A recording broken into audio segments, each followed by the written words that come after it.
요즘 핫 이슈인 포괄적 차별금지법에 대한 쟁점 분석 세 번째 시간으로 차별금지법에 대한 학술적 접근에 대한 소개를 좀 해보겠습니다. 해서 전윤성 변호사, 뉴욕 변호사죠. 이 논구를 중심으로 해서 한국 차별금지법 안의 실태에 대한 학술적 접근을 한번 해보도록 하겠는데요. 그 전에 잠깐 포괄적 차별금지법에 대한 한국 사회의 과속 현상 그 세 가지를 잠깐 소개를 해드리려고 합니다. 첫 번째에는 전주시에서 차별금지 조례 안을 상정을 했다가 만장일치로 부결이 됐죠. 이것은 어떤 의미를 가지고 있느냐 하면 헌법, 법률, 명령, 조례, 규칙이라고 하는 법, 질서, 체계를 무시하고 법이 제정도 되기 전에 조례부터 나온 사례예요. 물론 만장일치로 부결이 되긴 했지만 또 한 가지는 서울시에서 혐오표현 방지조례 안을 역시 상정을 했다가 약 700건 정도의 강력한 항의에 부딪혀서 상임위원회에서 부결되어 전주시와는 달리 서울시는 아예 표결 자체를 들어가지 못했죠. 해서 부결이 된 이런 상태에 있습니다. 이와 같이 현재 포괄적 차별금지법과 관련해서는 법 절차를 전면 무시하고 불도저식으로 막무가내 식으로 밀어붙이는 그런 현상을 보여주고 있다라고 하는 것을 볼 수 있겠습니다. 또한 국민권익위원회, 이 국민권익위원회가 이 차별금지법의 사실상 주시행처죠. 여기에서 종교차별금지 2008년 거를 얘기하는 겁니다. 2008년도에 종교차별금지법 상정됐다가 부결됐죠. 폐기됐죠. 부결이 아니고 폐기됐죠. 그런데 이거 폐기되기도 전에 시행 관련된 명령들이 이제 제정이 된 것을 보도자료로 배포를 했습니다. 그걸 한번 잠깐 살펴보고 학술적인 자료를 체크해 보도록 하겠습니다. 국민권익위원회는 여기 2008년 9월 8일이죠. 이때 그 보도자료를 내면서 이 보도자료에 대해서는 9월 9일날 석간에서부터 보도 해달라고 하는 시한을 정해서 보도자료를 배포를 했죠. 여기에 공무원이 종교 이유로 특혜 처벌하면 징계를 받는다 라면서 권익위원회는 공무원 행동강령을 개정해서 종교차별 금지를 명시하겠다라고 보도자료를 배포를 했어요. 법이 만들어지기도 전에 이 권익위원회 자체가 담당하고 있는 공무원 행동강령을 미리 개정을 하겠다는 거죠. 해서 이러한 내용들에 대해서 개정명령안을 9일 국무위원회에서 의결 시행하기로 했다라고 하는 부분에 대한 내용을 전 언론사에 배포한 내용이에요. 개정된 공무원 복무규정 4조는 공무원은 직무를 수행함에 있어 종교 등에 따른 차별 없이 공정하게 업무를 처리해야 한다라고 명시하고 있고, 공무원이 종교와 관련해 불공정 차별 행위를 하거나 편파적으로 특혜 또는 불이익을 주는 경우에 국가공무원법에 의해서 징계될 수 있다. 이런 내용들을 이제 의결을 해서 시행을 하겠다라고 하는 것에 대한 언론 보도자료가 지금 배포된 것을 볼 수 있겠습니다. 또한 종교 편향 사례를 방지하기 위해서 9월 중으로 2008년 9월을 얘기하는 거죠. 전 공무원을 대상으로 종교 편향 방지에 대한 직장 교육을 실시하겠다. 라고 하는 점, 그 다음에 이제 행정안전부는 2009년 그 다음 해죠. 2009년 공무원 교육 훈련 지침에 종교 편향 방지 교육 실시에 대한 사항을 추가하기로 했고, 교육과학기술부에서는 교원 자격 연수를 통해서 표준 교육 과정에도 종교 편향 방지 교육을 포함시키기로 했다. 이와 같이 이제 쭉 그 법이 상정된 상태에서 나중에는 폐기에 이르렀음에도 불구하고 이렇게 미리 그 일들이 하부에서는 진행되고 있었다라고 하는 것을 볼 수가 있겠습니다. 해서 사실상 현재 포괄적 차별금지법은 여러 측면에서 절차를 전면 무시하는 과속현상을 보이고 있다라고 하는 점을 살펴볼 수 있겠습니다.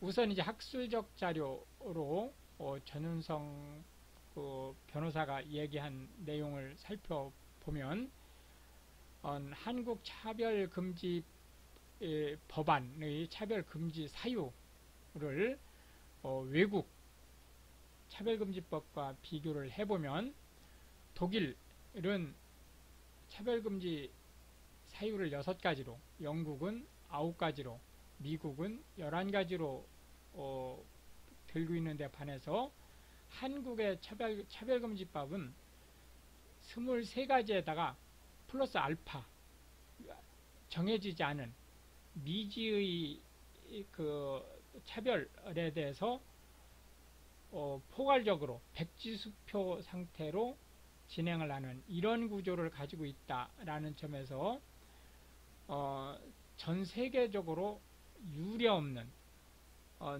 광범위한 금지 규제를 하는 초규제법으로 현재 진행을 하고 있다라고 하는 것을 알 수가 있겠습니다.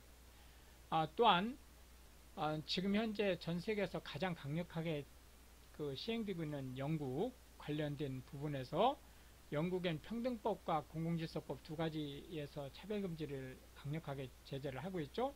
이 두 법과 우리나라의 차별금지법을 비교를 해보면 5기 반동성애 집회, 설교, 피켓팅, 현수막 금지가 영국 평등법에서는 차별이 아니다 라고 하고 있는 데 반해서 영국의 공공질서법에서는 차별이라고 보고 있죠. 우리나라는 당연히 불리한 대우 표시, 조장, 광고 행위를 금지하는 차별금지 대상으로 보고 있습니다. 반동성애 내용의 방송금지, 영국의 평등법은 차별이 아니다 라고 보고 있는 데 반해서 공공질서법은 차별이다. 다만 위협적인 반동성애 영상 또는 음성이 포함된 방송들은 차별이다 라고 본 거죠. 그러나 우리나라는 방송 서비스 제작 공급 이용 전면에 걸쳐 차별을 금지한다 라고 규정을 하고 있다는 거죠. 마지막으로 반동성애 내용의 정보통신 서비스를 보면 영국의 평등법은 금지하지 않고 있습니다. 공공질서법은 금지를 하는데 수단을 불문하고 위협적인 반동성애 영상이나 음성의 배포, 상영, 재생을 할 경우에는 차별이다 라고 보는 거고, 우리나라는 정보통신 서비스의 공급 이용에 대한 전면 차별을 금지한다 라고 강력하게 규정하고 있다 라고 하는 것을 볼 수 있겠습니다. 계속해서 혐오 표현 금지와 관련된 사항들을 보면 영국 평등법에서는 형사처벌 대상으로 삼지 않고 있고, 시정명령이나 이행강제금도 부과하지 않고 징벌적 손해배상도 부과하지 않고 있으며, 다만 민사상 손해배상은 허용을 하는 구조를 띠고 있다.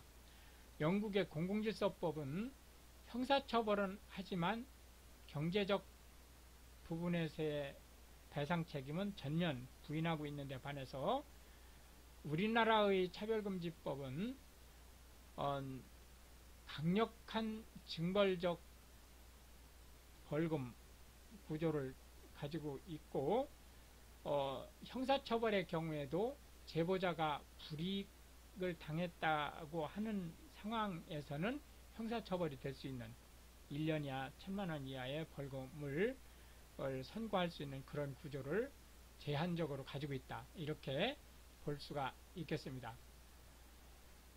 실제 이런 구조, 지금 앞에서 살펴본 이러한 구조의 우리나라 차별금지법은 첫째로 헌법 17조를 위반하는 구조를 가지고 있다라고 하는 건데요. 모든 국민은 사생활의 비밀과 자유를 침해받지 않는다라는 것이 헌법 17조에서 규정한 거죠. 그러나 차별금지법은 차별금지법에 위반되는 헌법은 개정해야 된다라고 그 규정을 하고 있어요. 그러니까 헌법 17조 자체를 개정해야 된다는 거예요. 이 차별금지법에 의해서 여기서는 성별 정체성을 이유로 상업시설의 사용을 거부하는 것을 금지한다.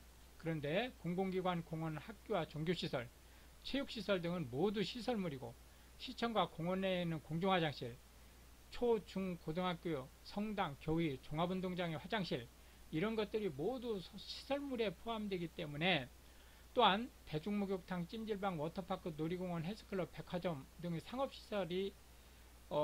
상업시설에 대한 그 화장실이라든지 이런 것이 모두 해당되고 여기에 부속된 화장실과 탈의실 이런 것들도 역시 이 상업시설, 요게 상업시설이죠. 상업시설의 일부이기 때문에 우리나라의 차별금지법안은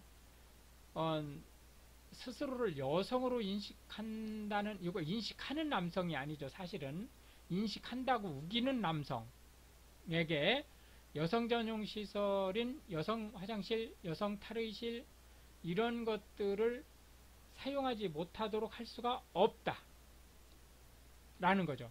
결국 이것은 사생활의 프라이버시 침해를 받지 않을 권리를 강력하게 침해하는 이런 행위가 될 수 있다라는 점에서 대단히 우려스럽다라고 하는 점을 얘기하고 있습니다. 두 번째로 성폭력방지법 1조 3조를 위반하고 있는데요.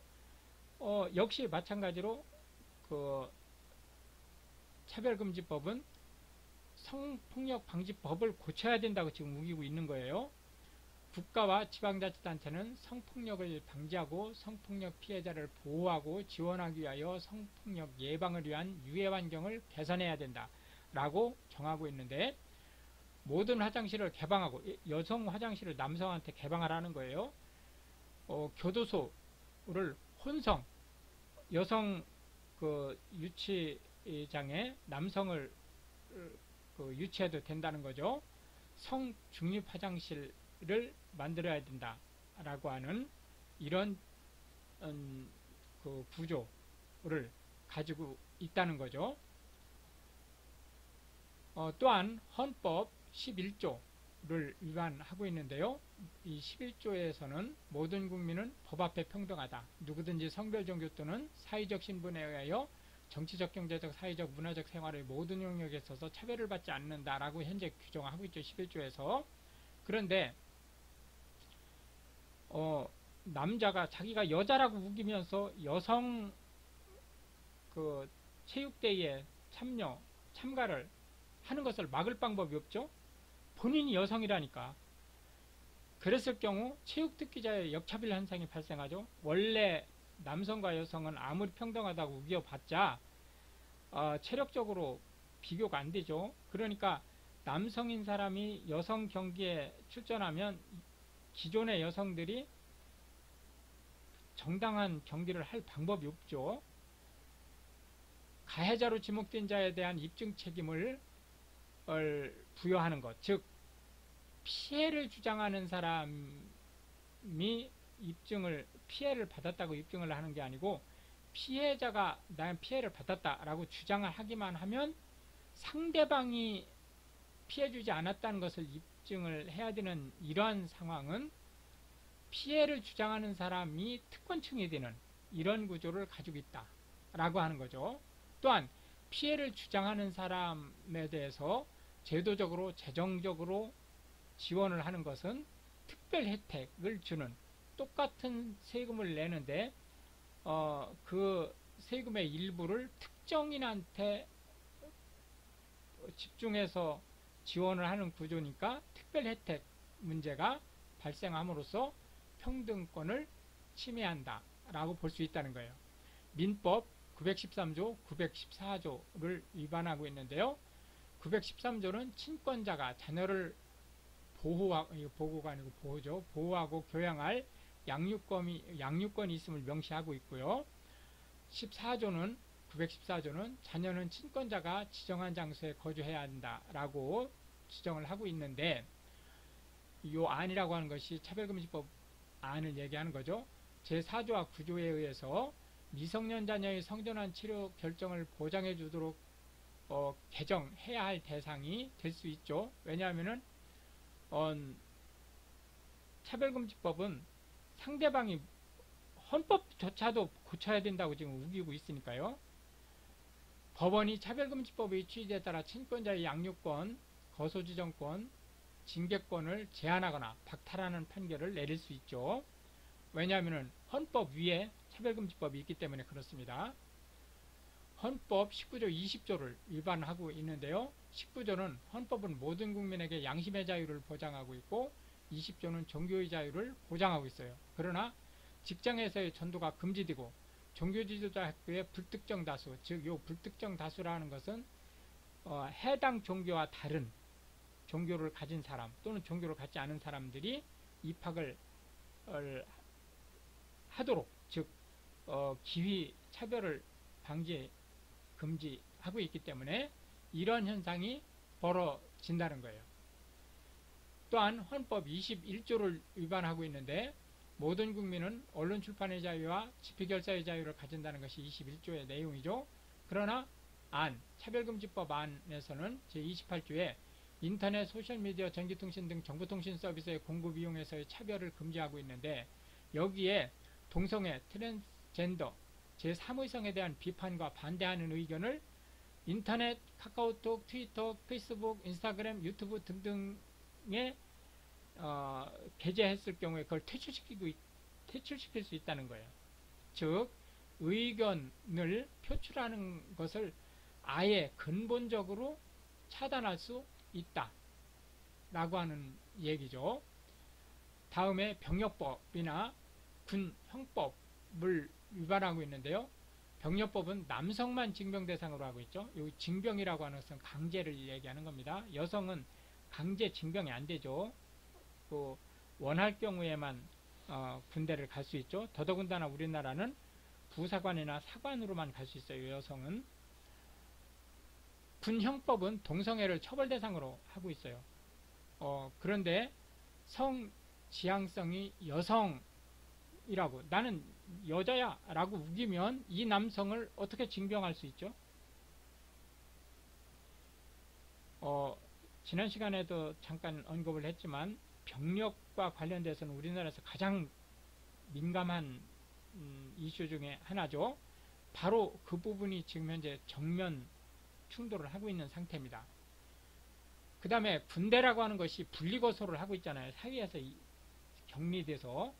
그런 군대 특성을 전면 무시하고 동성애자가 함께 한 공간에서 머물 수 있다라고 하는 사실이죠. 헌법 36조를 위반하고 있는데요. 36조는 혼인과 가족생활을 개인의 존엄성, 양성의 평등을 기초로, 여기 양성의 평등을 기초로 성립되고 유지되어야 하며 국가는 이를 보장한다, 이렇게 얘기하고 있는데, 이성간 결합이나 일부 일처제를 이 차별금지법은 반대하고 있죠. 부인하고 있기 때문에 양성의 결합이 무슨 뚱딴지 같은 소리냐, 이런 입장이니까 이게 문제가 되는 거죠. 또한 판례를 전면 위반하고 있습니다. 판례는 현재 우리나라 대법원 판례는 성별을 선택할 수 없다 라고 선언하고 있어요. 그런데 남성, 여성, 기타성 지금 현재 한국에서 성으로 분류돼서 표기할 수 있는 것은 약 53가지 정도로 현재 거론이 되고 있습니다. 이렇게 선택 가능한 성이라고 하는 것은 대법원 판례를 전면 무시하고 있는 법이다 라고 하는 것을 알 수 있겠습니다. 지금부터는 이제 좀 빠른 말로 외국 사례들을 한번 살펴보겠습니다. 미국 텍사스주 휴스턴시의 화장실 조례, 이게 이름이 화장실 조례라고 별명이 붙었어요. 생물학적 성별과 상관없이 자신을 반대의 젠더로 인식하는 남성과 여성이 이성의 공중, 여기서 이성이라고 하면 자기하고 다른 성을 얘기하는 거예요. 그러니까 남성일 경우 여성 화장실에, 여성의 경우 남성 화장실에 갈 수 있다는 거죠. 탈을 이용하도록 허용을 했죠. 당연히 여기서 성폭력 문제가 발생한 거예요. 미국 공립학교 트랜스젠더의 화장실 전쟁이 발생을 했는데 2016년에 오바마 대통령이 전국 공립학교의 성별 정체성에 따른 학교 화장실을 개방하라는 행정명령을 내리는 바람에 여기도 지금 성폭력 문제가 발생을 하니까 트랜스젠더용, 즉 중립성 전용 화장실을 이제 만들어 가고 있는 그런 상황이죠. 2019년 3월에는 미국 인디애나주의 월마트 여성 화장실에서 32세의 한 남성이 화장실을 이용하던 여성을 성추행했고, 2020년 3월에는 미국 위스콘신주의 고등학교에서 성중립 화장실에서 여학생에 대한 성폭행 사건이 발생을 한 바 있습니다. 차별금지법에서는 뭐 그런 일이 있을 수 없다고 계속 우기고 있지만 현실은 그렇지 않다라고 하는 얘기죠. 2012년에 캐나다 토론토에서는 제37세의 크리스토퍼 햄브룩이라는 남성이 제시카라는 여성 이름을 사용해서 자신은 여성이라고 우기면서 여성 전용 쉼터에 입소했습니다. 그리고 그곳에서 여러 명의 여성을 성폭행한 사건이 발생을 했죠. 노스 캐롤라이나주에서는 출생 시에 부여된 생물학적 성별에 따라 공중 화장실을 사용하도록 하는 법률이 진통 끝에 제정이 된 상태죠. 영국에서는 자신을 여성이라고 주장하는 한 남성이 여성 전용 교도소에 이감된 후에 다수의 여성 수감자들을 상대로 성범죄를 저지른 것으로 밝혀져 논란이 일고 있습니다.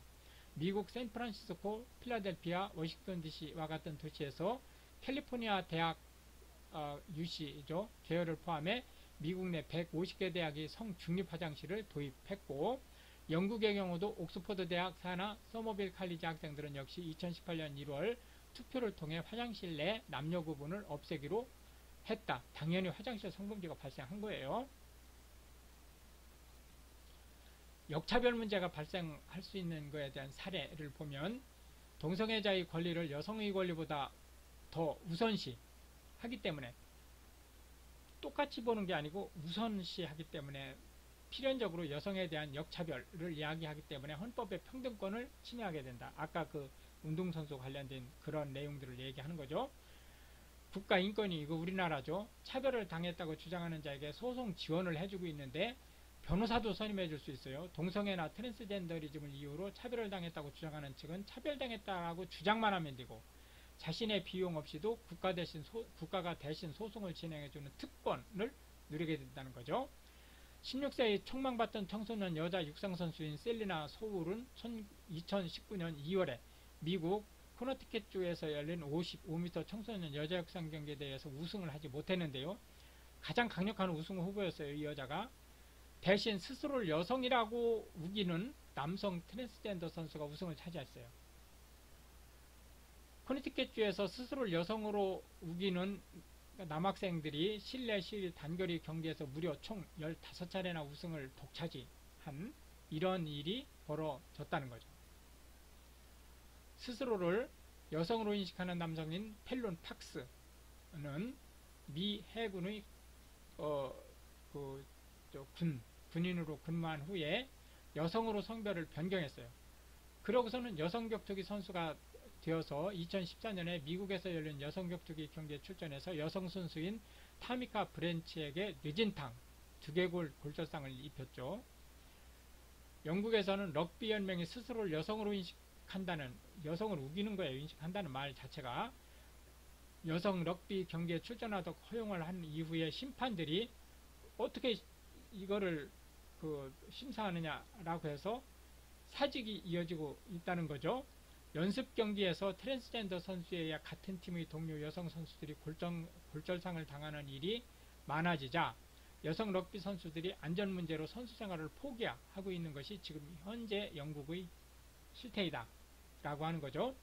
2012년에 여성으로 성전환을 하고 이름도 로럴 허바드로 바꾸었는데 이후 여자 역도 선수로 출전하여 2017년에 세계 메스터 경기, 커먼웰스 챔피언십, 오세아니아 챔피언십에서 우승을 했고 2019년에는 퍼시픽 경기, 커먼웰스 경기, 챔피언십 경기, 오세아니아 챔피언십에서 우승을 하는 등 총 6차례에 걸쳐서 국제 경기에서 우승을 한 일이 벌어졌습니다.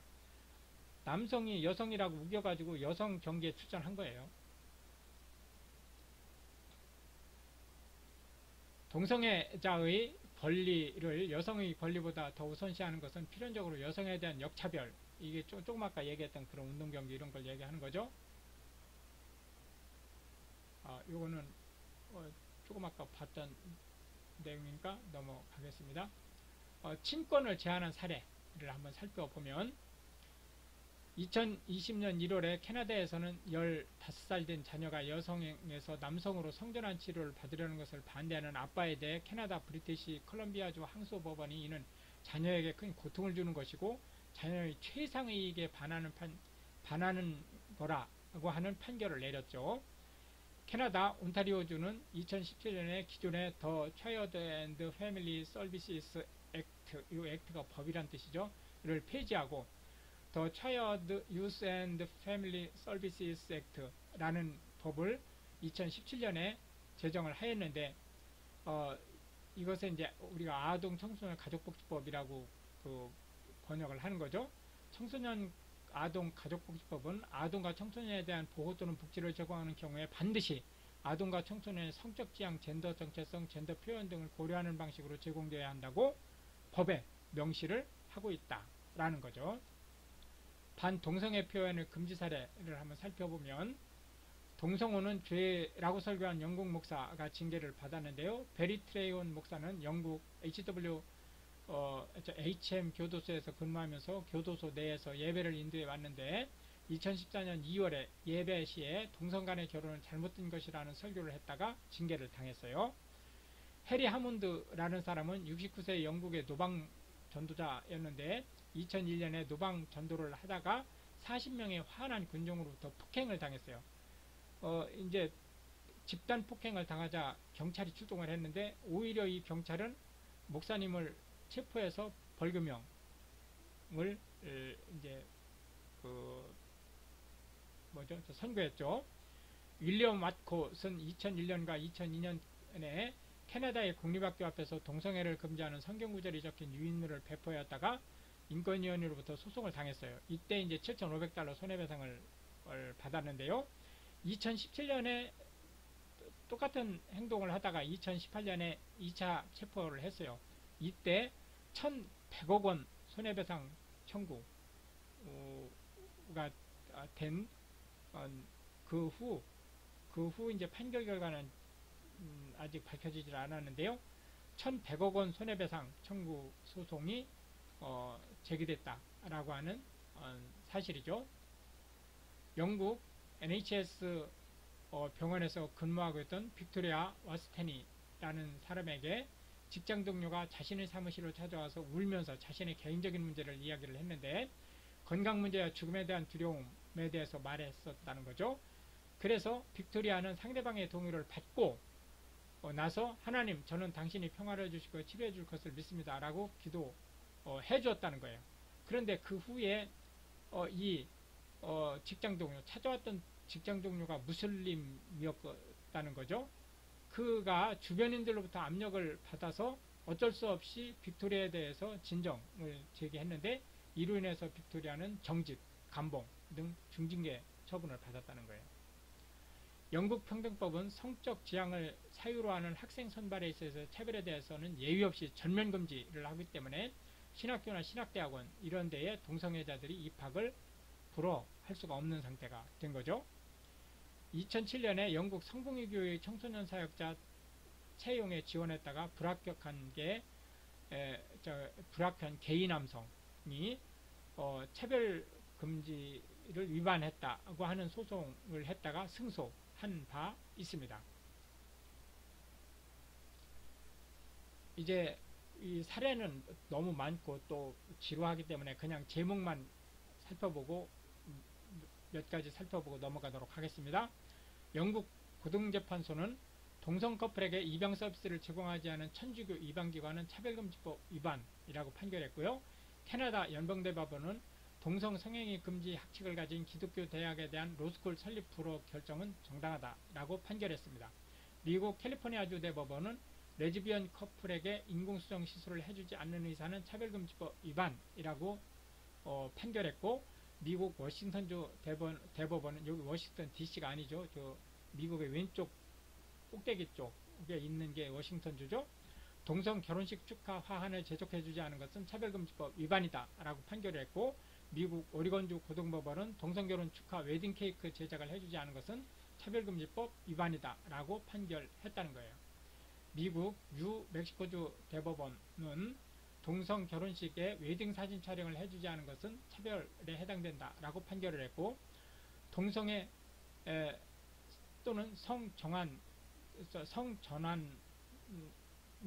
사람들에게 회복치료를 금지하라는 규정을 가지고 있어요. 여기 회복치료라고 하는 것은 이미 동성애를 하고 있고 또 성전환을 했지만 그게 자연스럽지 못한 거니까 동성애를 하지 말고 또 원래의 성으로 돌아가라, 이렇게 회유하거나 또는 조치를 취하는 것을 회복치료라고 하는 거죠. 이거는 차별금지법 위반이다 라는 조항을 가지고 있다는 거예요.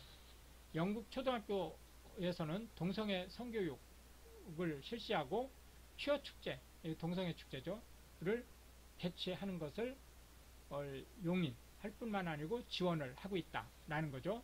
영국과 스웨덴의 성전환 아동 청소년이 급증하고 있다. 31개의 젠더와 제3의 성을 승인한 미국 뉴욕시, 미국 뉴욕에서는, 우리나라에서는 아까 제가 53가지 정도로 현재 거론되고 있다고 했는데 뉴욕시는 31개의 젠더하고 제3의 성은 인정했어요. 남성에서 여성으로 성전환 수술 없이 성전환을 한 트랜스젠더가 자기는 레즈비언이라고 이제 우기고 있는 거죠. 성전환 수술을 안 한, 그러니까 성전환 수술을 하지 않고 트랜스젠더로 남성이 된 여자예요. 그러니까 이 사람은 여자인 거예요, 여자. 근데 이 사람이 성전환 수술을 안 한 상태니까 여성의 성기를 그냥 가지고 있는 거죠. 그래서 본인은 트랜스젠더라고 우기지만 그 성행위를 통해서 임신을 했어요. 그래서 임신을 해서 이제 아기를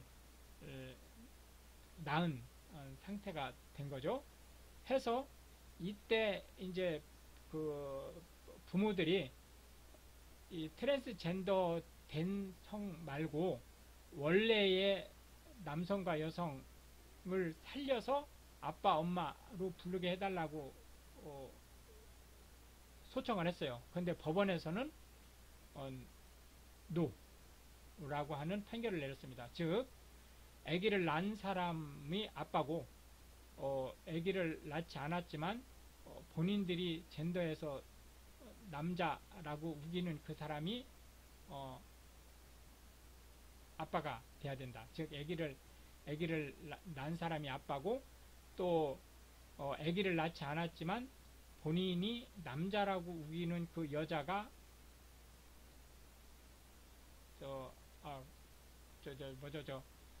남자라고 우기는 사람이 아빠, 아기를 낳고 안 낳고를 불구하고, 그리고 또 여자라고 우기는 사람이 엄마가 돼야 된다라는 형태고, 심지어는 아빠나 엄마라는 용어 자체도 쓸 수 없다. 그래서 제1부모, 제2부모 이런 식으로 표현을 하라는 거죠. 이렇게 해서 이제 포괄적 차별금지법에 대한 이슈를 학술적인 측면에서 미국 뉴욕주의 변호사로 계신 전은성 변호사님의 논고를 중심으로 해서 살펴보았습니다. 마지막 포괄적 차별금지법 관련된 마지막 그 강좌는 기독교인을 대상으로 해서 제작을 할 예정입니다. 해서 포괄적 차별금지법이 갖고 있는 영적 의미가 무엇인지에 대한 의견을 제시하도록 하겠습니다. 시청해 주셔서 감사합니다.